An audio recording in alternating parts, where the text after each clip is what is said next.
Today we're looking at Unit 4, Notes Number 2, New Consumer Industry.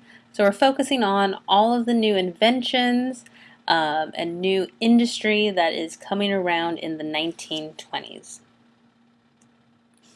The business of America is business. President Calvin Coolidge said this, and it kind of describes the economy of the 1920s.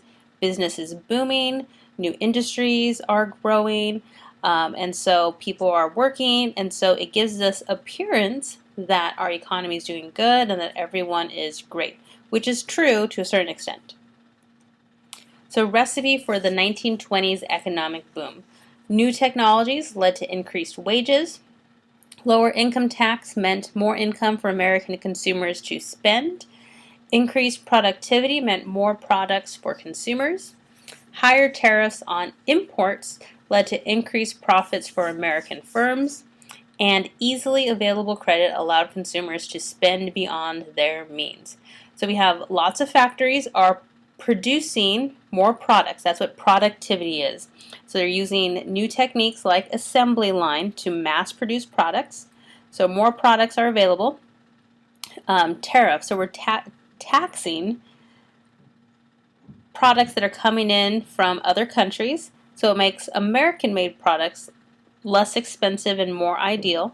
We'll also see the introduction of credit to allow people to buy more stuff. So let's start with consumerism. American spending spree. So a consumer is just a person who goes out and shops and buys things.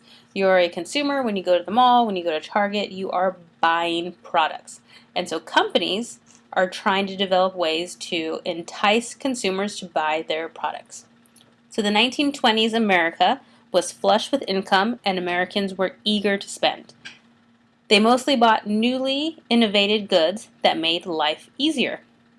So we see lots of new inventions like washing machines, refrigerators, gas stovetops. So with the kind of influx of more available electricity, running water, we see these innovations, inventions becoming more affordable, and it helps to change the way people do things. And so these products, most people didn't automatically have a refrigerator, a freezer, or an ice box as it was referred to before. So as electricity spread, consumers bought up home electrical appliances. Electric refrigerators, washers, and stove made life easier and gave Americans more leisure time. So if you didn't have to wash your clothes by hand, that's less time that you now have to devote to other items. Mass production techniques made these goods more readily available and also drove down prices. So things do not have to be made by hand anymore, so they can be made faster, which makes them more affordable. So the birth of advertising. The flood of new goods in the market and consumerism fed the ad industry. And so one thing to consider is that people had always lived their lives without a refrigerator, a washing machine, a gas stove. So now companies have to convince people you need to buy this, even though you've already lived your life for 30 years without it, but now you need it. So that's what advertising does. It convinces people what they need to buy, gives this idea of the lifestyle they could have with these products. So here you have advertising for, kitchen products. You have an iron, an electric iron, and it's kind of showing how easy it makes your life. So ads increased consumer demand and informed buyers of new goods. Ads appealed to people's desire for youth, wealth, and beauty, and also played on their fears. Ads convinced buyers that luxuries were necessities and that brand names became familiar. So here are a few examples of advertising from the 1920s. You have an advertisement here for a washing machine. So pictured is also a new bride. The idea that when you get married, you need to have all these appliances for your new home. Cigarettes were also a big item, and so it's trying to convince people to go and buy specific brand name cigarettes. And so cigarettes would try to attract people using different types of slogans. In this case, it's saying to keep a slender figure, no one can deny. So trying to imply that smoking will help you lose weight, stay slim. And so they didn't have as many restrictions as they do now in terms of like what companies can and can't say. Here we have a physician, a doctor, recommending cigarettes. So, today we know cigarettes cause cancer, emphysema, all these other diseases, so you wouldn't necessarily see that today. Ford automobile advertisement, Palmolive, soap. And so it gives this idea of what people are trying to buy. Next up, the automobile. The decade of the car. So the car changed America forever. So first reason we will see is Ford's assembly line. So Henry Ford was not the first person or the first company to create a car. Cars were around before this. What Ford is most notable for, is his use of the assembly line technique to build the cars, to assemble the cars. So Henry Ford employs his assembly line in the Ford car plants nationwide. The assembly line standardized car production, making it faster and cheaper to produce cars. This technology spread to other industries, making goods cheaper and more abundant. So in the bottom picture here, we see an assembly line. And so the cars are put on basically like a moving conveyor belt, and it would stop at each station where people, the men working there, would build the car. And it would start with just a frame and go to the next station, and maybe they put on the wheels, and then the next station they begin to put the engine, the next station they put on, the door, obviously I don't know the order, but that's the idea. And so by the time it came off the assembly line, it would be a complete car. So based on where a person's working, if your job is to attach the door, you attach the door all day long. So you became faster, more efficient. That's all you did all day long. And so it allowed for cars to be made much quicker and cheaper. Number 2, the American landscape. So now that there are so many cars on the roads, it's important to have paved roads, not just dirt or gravel roads. We begin to see interstate routes, what we would call today freeways, highways, connecting states together from town to town, new towns posting up along these new routes, and businesses also popping up. So it helps to just expand and grow the American landscape. So by October 31st, 1925, Ford plants produced 9,109 new Model Ts. That translated to one car for every 10 seconds of the workday. With this kind of efficiency, Ford was able to lower the price from $850 in 1908 to $300 by 1926. So one thing Ford tried to do was that he wanted to his goal was to make the car more affordable for the everyday man. So cars existed when he first introduced the Model T, but most people that own cars were very wealthy. And so he wanted to make a car that the average person could afford to do.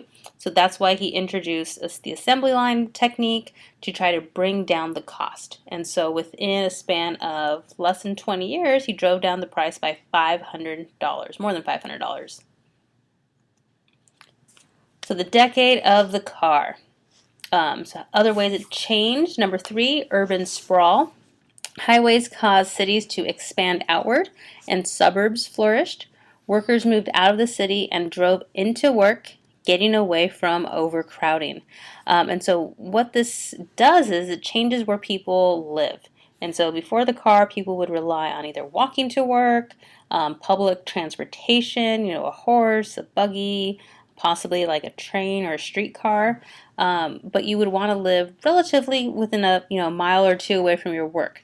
Now with the car, you can move maybe 5-10 miles outside of the city into the suburbs, have more of this residential life, not live in the middle of the big city, and still be able to commute. So it really, really allows for the suburbs to now exist. Number 4, other industries flourish. So the car boom led to a boom in steel, rubber, glass, and oil industries. Basically any types of products that are used in the construction of cars or in running cars like gasoline. Cities that produce cars exploded, like Pontiac, Michigan, and Detroit. But wait, the US was only experiencing superficial prosperity. Superficial meaning just shallow on the surface, outward. So on appearance, it looked like everyone's buying stuff, people are doing great, businesses are producing. But there were two signs that the times were perhaps not as prosperous as they appeared. And this is important as we are leading into the Great Depression. So all of these signs help to kind of create the foundation for which the Great Depression will happen. So buying goods on credit. So to keep pace with consumerism, Americans borrowed money to spend. So despite increased wages, most consumers spent beyond their means to fuel consumerism. So they see all these advertisements, they want the refrigerator, they want the washer, and so credit allows them to buy now, pay later. So it introduces the concept of installment buying, where you don't have to pay $50 today, you can pay $5 a month for the next 10 months. So it appears more affordable. We also see kind of like a change in values with people. People would save up money, be more conservative, save it, not buy luxury items. But with advertising and kind of, new mass media, it's changing the way people think about their money, and they're more willing to be extravagant, buy luxury items and not just necessities. So buyers could put down a small portion for credit and then pay back the loan over time at a low interest rate, so allowing them to get what they want now but pay later. Credit attracted consumers because they could enjoy their goods without waiting to pay it off. Economic inequalities. So as corporations merged and earned massive profits, others declined. Key American industries like iron and railroads struggled to survive and took losses. Farmers struggled with the post-war surplus of crops and cheap crop prices. So farmers were producing so much for the war effort. They're having to send food overseas for our own troops, helping out our allies, making food for us at home. So once the war ends, they don't adjust for that. So they're still making so much crops. What ends up happening is there's an overproduction of crops on the market, and it drives down the price. So they're not able to make as much money. So they grow more crops than they could consume, than they can sell, and struggle to bring in revenue to pay off their loans. Additionally, the decadence of the rich masked the growing income gap. So the rich were getting richer, and poor, regular, middle-class people, their income didn't rise as much as the very rich. And so what we see with these beginning economic problems is that they're already existing in the 1920s. By the time we get to the end of the decade, we'll see these problems become bigger. And then with the stock market crash, it kind of just allows for a perfect storm for the Great Depression to happen. But we won't talk about that until after Thanksgiving break. So we're done with our notes today. Make sure you go through, look at your key terms, write your summary, and finish your notes handout.